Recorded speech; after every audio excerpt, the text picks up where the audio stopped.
Okay, so Travel Chronicles Special Edition is what I'm calling this one, because I do want to get this one out. But a lot of stuff going on as far as race type stuff, the Black Lives Matter movement. But recently, Drew Brees made a comment.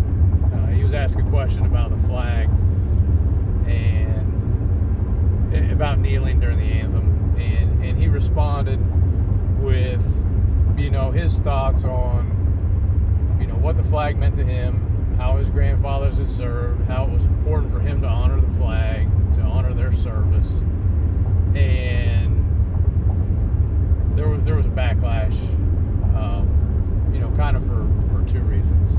And one was, right now in the aftermath of George Floyd and what happened with the cop kneeling on his throat,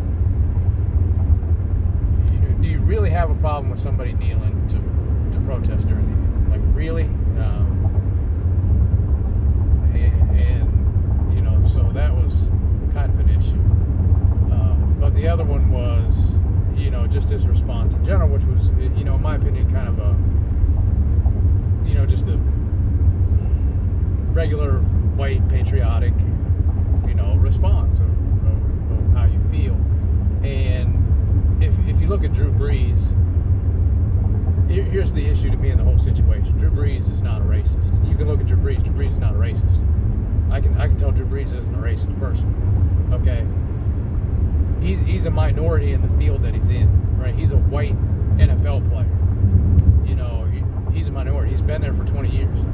He's played with other black players, like probably for longer than 20 years.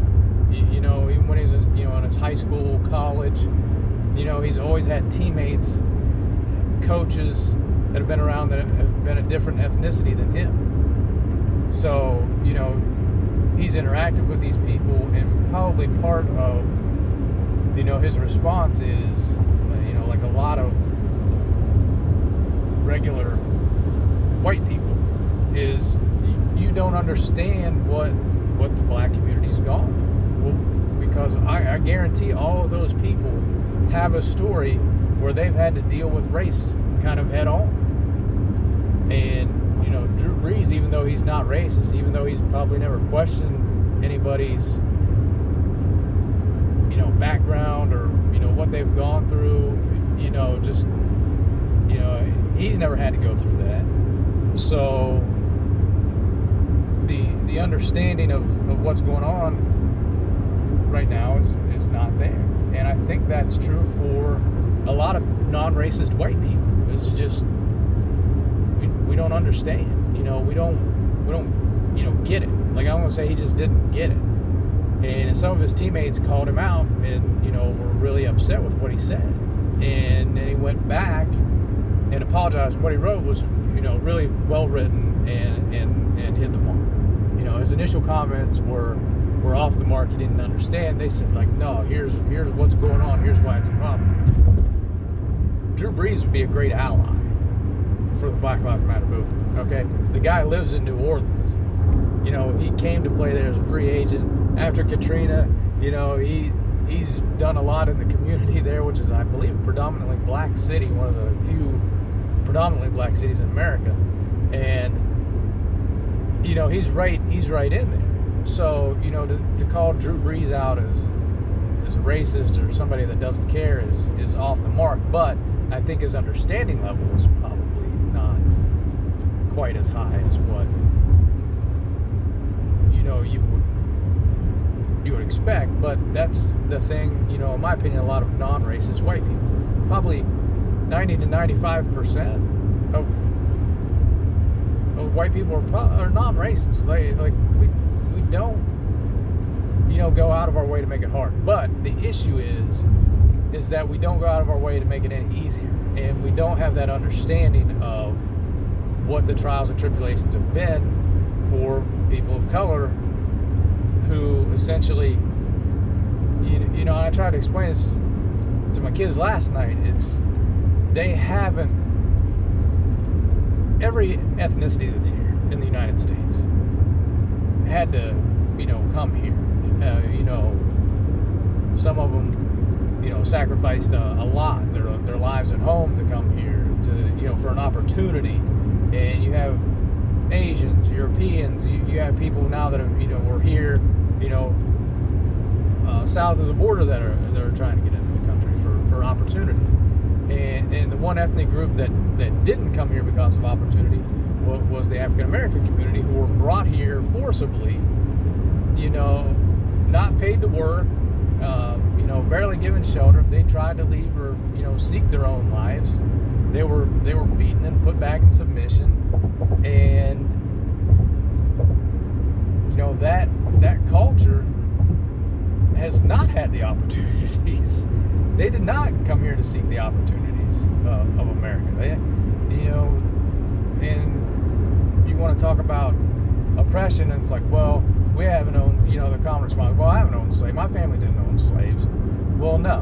But has your family done things to roll back the things that are holding that community back? Because I wholeheartedly believe, now the recent events have brought a lot of things to light for me, that the African American community has been harmed in a way that has been targeted and quite nefarious for what they've done.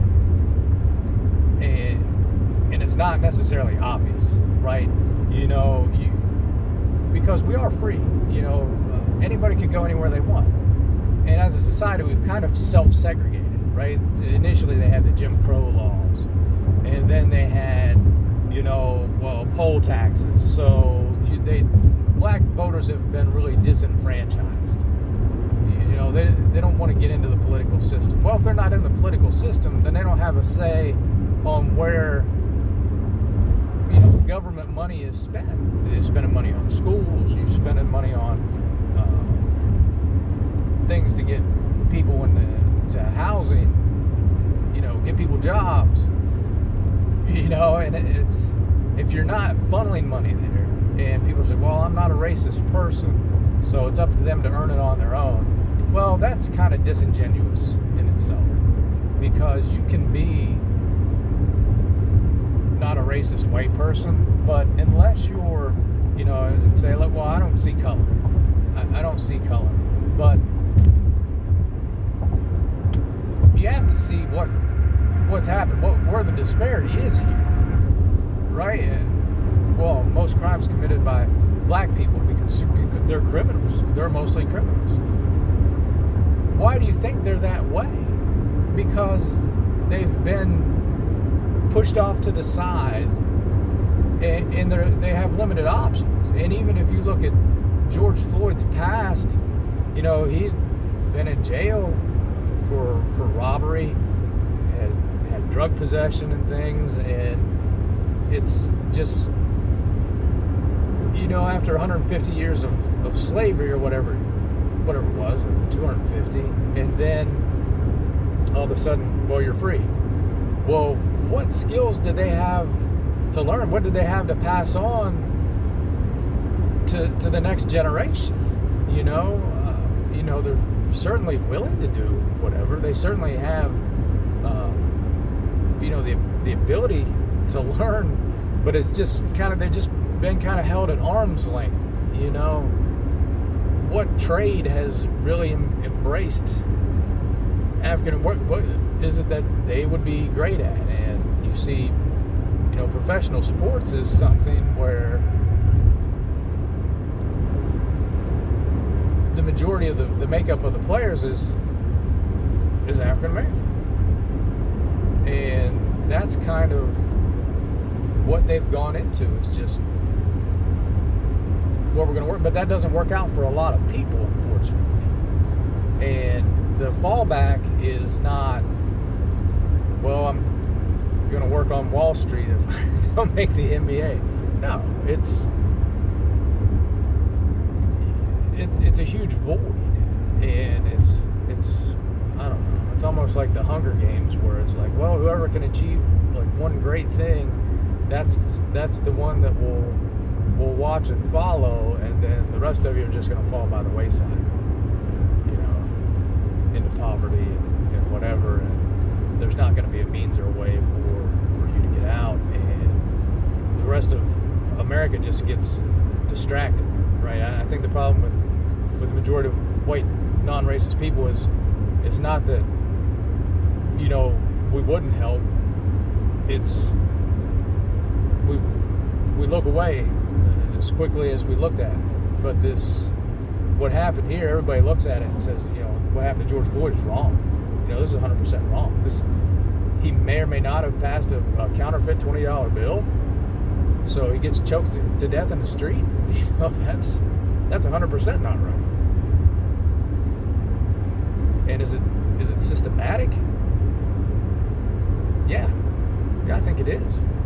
I don't think it was an isolated, random incident, unfortunately. And I think a lot of black people have tried to, you know, say like, hey, this, and I'm not saying it happens all the time, but look at everything. Look at it as a whole. Like, there's a problem, and the problem stems from 150, you know, 200 years ago. We've never fully integrated. You know, it's not been, hey, everything's equal, everything's an even playing field. It's not. You know, people need an opportunity. And if you're, you know, one of those people that says, I don't see color, you know, I want everybody to have a chance, I think it's important now to really, you know, help put the focus on where the problem is. The problem's not at the tippy top, you know, the police interaction. The problem is far more lower lying, you know, with education system, with encouraging family makeup, with what's acceptable behavior, you know, and just we've kind of just shoved an entire community of people off to the side and said, well, do whatever you want, and if somebody good comes out of there, then we'll look at them, and that's it. Well, they have the public education system, but even then, if you want to look how segregation works there, it hasn't become about, well, this school's for white kids, this school's for black kids. It's become more about money, and the vast majority of black people don't have money where they can afford to send the kids to the good private schools, right? And people don't think about that. It's like, well, I really want my kid to have a good education. I'm going to sacrifice. I'm going to get them into this school. And that's what I want for them. And, you know, the alternative is some public school. And the further you get into these cities, into these areas where you know is going to be predominantly black, they've probably gotten less money, less attention. And it's just a perpetuating cycle. And most African American kids that do achieve are probably, you know, not from right there. They've recognized it, and they want to work hard and achieve, which there is a path, but it's a hard one. It's a lot harder. And that's not right. You know, think about the opportunities that you've had if you're a white person, and if you were black, would you have had those same opportunities? And there was one good question that I seen on social media. It's like, think of one time where you got out of something where if you had been black, you would not have gotten that. You would not have gotten a second chance. And those things are there. Really. I mean, you can think of it. You hear people talk about now how they're scared, you know, for their kids go out, you know, to come back. And, you know, it's legit. I think it's legit. And even if you're talking about black on black crime, it's still a systemic problem to me, because it's not tolerated necessarily in white circles, but the toleration in black circles is because that's what the system has allowed. And you know, to me, that has to stop too. But it's a deeper underlying problem that needs to be fixed. It's not just something on the surface with a cop. Black people interaction. It's something at the heart of the situation. needs to be worked on. All right, well, stay safe, stay COVID free. See you later.